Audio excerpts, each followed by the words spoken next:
வணக்கம் TNPSC dreamers. இன்றைக்கி நம்ம பொது தமிழ் ப்ரீவியஸ் இயர் கொஷின் பேப்பர்லேருந்து 10 கேள்வி பதில் பக்காவாக பார்க்க போகிறோம். வாங்க பார்க்கலாம். இன்றைக்கி 2018 குரூப் 4 பொது தமிழ் கேள்வித்தாளை முடிக்க போகிறோம். கடைசி 10 91லேருந்து 100வது கேள்வி வரைக்கும் பார்க்க போகிறோம். 4ஆம் வேற்றுமை சொல்லுறுப்புகள் எவை? 4ஆம் வேற்றுமை உருபு ஃபஸ்ட்டு என்னென்னா கு. அதுதான் நமக்கு 4ஆம் வேற்றுமை உருபு. அது எதுக்காக அப்படின்னு பார்த்தீங்கன்னா பொருட்டு நிமித்தம், இந்த 2 பொருளில் தான் அது வரும். அப்படின்னா இப்போ பொருட்டு அப்படின்னு வருதுன்னா ஒரு காரணத்துக்காக அப்படின்னு அர்த்தம். ஒரு ரீசனுக்காக நான் இதை பண்ணேன் அப்படின்னு சொன்னால் அது பொருட்டு. ஒருத்தவங்களுக்காக நான் இதை பண்ணேன் அப்படின்னா அது நிமித்தம். ஓகேங்களா? எல்லாத்துக்கும் கு. இப்போ வந்து எக்ஸாம்பிள் வந்து பார்த்தீங்கன்னா கூலிக்கு வேலை செய்தேன்னு சொன்னால் நான் அப்போ ஒரு காசுக்காக, ஒரு விஷயத்துக்காக, ஒரு பொருளுக்காகன்னு சொன்னேன் இல்லையா, காசுக்காக நான் வேலை செஞ்சேன் அப்படின்னு. இன்னொன்று ஒருத்தவங்களுக்காக நான் இதை பண்ணேன் அப்படின்றது தான் நிமித்தம். ஒருத்தவங்களுக்காக, அவங்களுக்காக அப்படின்ற இப்போ ஔவைக்கு நெல்லிக்கனி. அதியமான் யாருக்காக நெல்லிக்கனி கொடுத்தாரு? ஔவைக்கு. இங்கேயும் கூ வேற்றுமை உருவு, இங்கேயும் கூ வேற்றுமை உருவு. சரிங்களா? இப்போ வந்து 4வது வேற்றுமை உருவுக்கு கு அப்படின்றத நம்ம எப்படி ஷார்ட்கட்டில் ஞாபகம் வச்சுக்கலாம்னா 4 குயில். ஓகேங்களா? 4 குயில் கூவும். கு 4 கூவும். ஓகேங்களா? இப்படி ஞாபகம் வச்சுக்கோங்க. நெக்ஸ்ட்டு பாஞ்சாலி சபதம் இலக்கியத்தில் குளிர்காவுஞ்ச் இதில் இடம்பெற்றுள்ள கா என்பதன் பொருளை தேர்ந்தெடுக்க அப்படின்னு சொல்கிறாங்க. இங்கே பாருங்கள் எப்படி இருக்குது. இது ஏதோ ஒரு தூந்திர பிரதேசம் மாதிரி இருக்குது.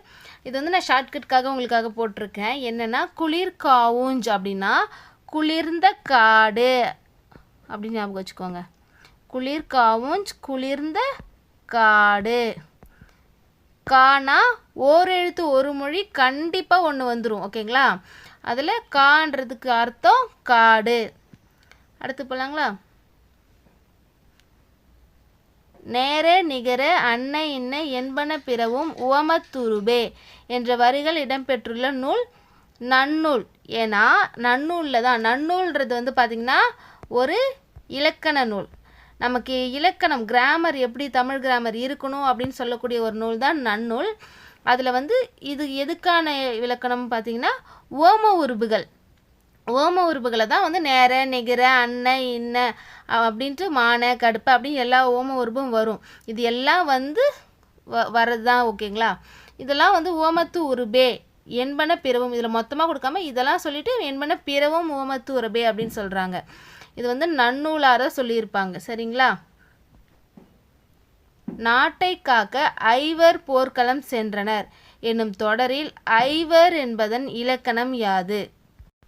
இங்கே ஒரு 5 பேர் இருக்காங்க இல்லையா? இப்போ ஐவர் அப்படின்றதுக்கு ஒன்றொழி பொது சொல். இதை நான் ஷார்ட்கட் ஃபஸ்ட்டு சொல்லிடுறேன், அதுக்கப்புறம் இதுக்கான எக்ஸ்ப்ளனேஷன் கொடுக்குறேன். இப்போ இவங்க எல்லாரையும் பொதுவாக என்னன்னு சொல்வோம்? இது வந்து ஒரு சீரியல் தான், ஆனால் இவங்க கேரக்டர் என்ன? பாண்டவர்கள். ஸோ இவங்களை வந்து பொதுவாக அந்த 5 பேரையும் பொதுவாக பஞ்ச பாண்டவர் அப்படின்னு சொல்லுவாங்க. அப்போ ஒன்றொழி பொது சொல், ஒன்றா பொதுவாக சொல்லுவாங்க. அதுதான் ஐவர், பஞ்ச பாண்டவர்களை அப்படின்ட்டு. இது வந்து ஷார்ட்கட்டில். எக்ஸாக்டாக ஒன்றொழி பொது சொல் அப்படின்னா என்னென்னா ஐவர்னு சொல்லிட்டாங்க. அது ஆண்பாலா பெண்பாலான்னு சொன்னாங்களா? இல்லை இல்லையா? இப்படி எல்லாருக்கும் பொதுவாக சொல்கிறதுனால தான் இதை வந்து ஒன்றொழி பொது சொல் அப்படின்னு சொல்லுவாங்க. அடுத்த கேள்வி போகலாங்களா? தீயினார் சுட்ட பொன் உள்ளாரும் ஆறாதே நாவினால் சுட்டவடு. இங்கே நம்ம ஃபன்னுக்காக இதை போட்டிருக்கோம், நீங்கள் எதுவும் இதுவாத்துக்காதீங்க. இதுக்கான பின்வரும் அணி கேட்குறாங்க. வேற்றுமை அணி.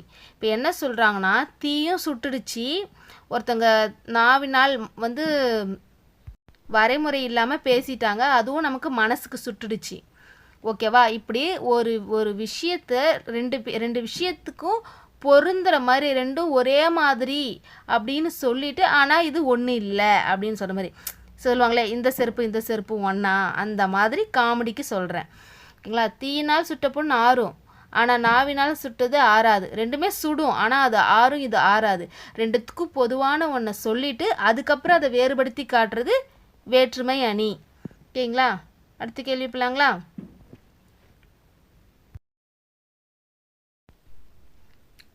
அடுத்த கொஷின் போகலாம். இழுக்கல் உடையுழி ஊற்றுக்கோள் அற்றே ஒழுக்கமுடையார்வாய் சொல். இக்குறட்பாவில் உள்ள உவமையின் பொருளை தேர்ந்தெடு. ஃபஸ்ட்டு இதுக்கான பொருள் என்னென்னா, ஒரு வழுக்கிற தரையில் நடக்கிற ஒருத்தவங்களுக்கு பார்த்திங்கன்னா ஒரு ஊன்றுகோல் தேவைப்படுது. அது மாதிரி மக்கள் அவங்க துன்ப நிலையிலையோ இல்லை கவலையில் இருக்கும் பொழுது அவங்களுக்கு சான்றோருடைய அறிவுரை தேவைப்படுது. அவங்களுடைய சப்போர்ட் அவங்களுக்கு தேவை. இதில் மெயின் விஷயமே என்ன சொல்கிறாங்கன்னா சப்போர்ட் தான். இப்போ நம்ம டிஎன்பிஎஸ்சி படிக்கிறதுக்கு யாராவது ஒருத்தவங்க ஒன்றால் முடியும்னு சப்போர்ட் பண்ணால் எவ்வளோ நல்லாயிருக்கும். அது மாதிரி தான் இங்கே அது போல் அப்படின்ட்டு அற்றே அப்படின்றது தான் பார்த்திங்கன்னா ஓம உருபு. நம்ம போல பொறைய அன்ன இன்ன அற்று இற்று இதெல்லாம் ஓம உருபுகள். ஓம உருபுகள் வந்துடுச்சு. இந்த குறட்பா ஓமை அணிக்கு உரியது. இதில் என்ன ஓமை சொல்கிறாங்க அப்படின்னு கேட்குறாங்க. ஓகேங்களா? இது மாதிரி இது என்ன சொல்கிறாங்க, ஊன்றுகோல் மாதிரி தான் சான்றோருடைய சொல் அப்படி சொல்கிறாங்க. அப்போ ஊன்றுகோல் பெரியோர் சொல். இதை நம்ம ஷார்ட்கட்டில் இங்கே எப்படி ஞாபகம் வச்சுக்கலான்னா, ஊன்றுகோல் சப்போர்ட்டிங் ஸ்டிக் யார் வச்சுருப்பாங்க, வயசான பெரியவங்க தான் வச்சுருப்பாங்க. அப்போ ஊன்றுகோல் பெரியோர் சொல், இதுதான் இங்கே உவமை. ஓகேங்களா? அடுத்த கேள்வி போகலாம்.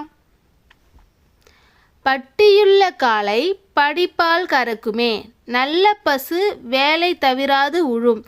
இப்பாடல் அடிகளில் இடம்பெற்றுள்ள பொருள்கோள் வகையினை தேர்ந்தெடு. ஓகேங்களா? ஃபஸ்ட்டு இதில் என்ன சொல்கிறாங்கன்னா, காளை பால் கறக்கும், பசு உழும் அப்படின்னு சொல்லியிருக்காங்க.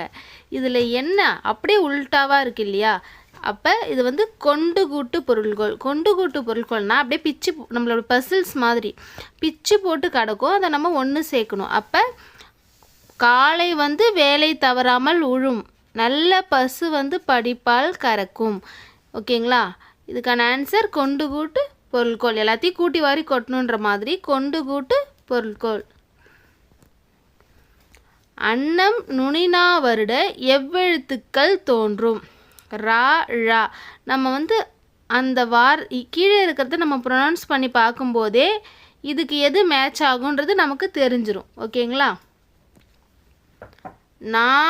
லா முன்னும் நாலா முன்னும் தானாக்கல் புணரும் விதிப்படி பின்வருவனவற்றுள் எது சரி?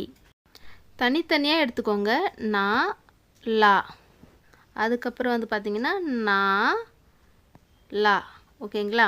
இது லைட்டாக மயங்கொலி மாதிரி தான். இப்போ இதுக்கு முன்னாடி என்ன வரும், இதுக்கு முன்னாடி என்ன வரும் அப்படின்றது தான் பார்க்க போகிறோம். ஓகேங்களா?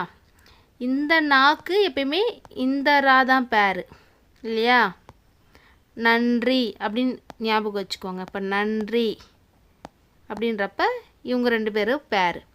அதே போல் இந்த நாக்கு எப்பவுமே டா தான் பேர். அது எப்படி ஞாபகம் வச்சுக்கணும்னா நண்டு. ஓகேங்களா? இவங்க ரெண்டு பேரும் பேர். அதே போல் இந்த லாக்கு அடுத்தது நமக்கு இந்த நா தான். நா வருதுன்னா அது இந்த நா தான் புணரும். அதே போல் இந்த லாக்கு இந்த நா தான் புணரும். ஓகேங்களா? ஏன்னா இங்கே பாருங்கள், இது ரெண்டும் நீங்கள் பேர் பண்ணிட்டீங்களா? அதுக்கு அடுத்தது பார்த்திங்கன்னா இது சின்னலா சின்னனா, பெரியலா பெரியனா அப்படி நம்ம ஞாபகம் வச்சுக்கணும். ஓகேங்களா? அடுத்து லாஸ்ட் கொஷின் போக போகிறோம். வித்தோடு சென்ற வட்டி என்னும் நற்றிணை வரியில் குறிப்பிடப்படும் வட்டி என்பதன் பொருள் கேட்குறாங்க. வட்டி அப்படின்னா பனையோலை பெட்டி. இதை பாருங்கள், பனையோலையில் செய்யப்பட்ட பெட்டியை நம்ம வட்டி அப்படின்னு சொல்லுவோம்.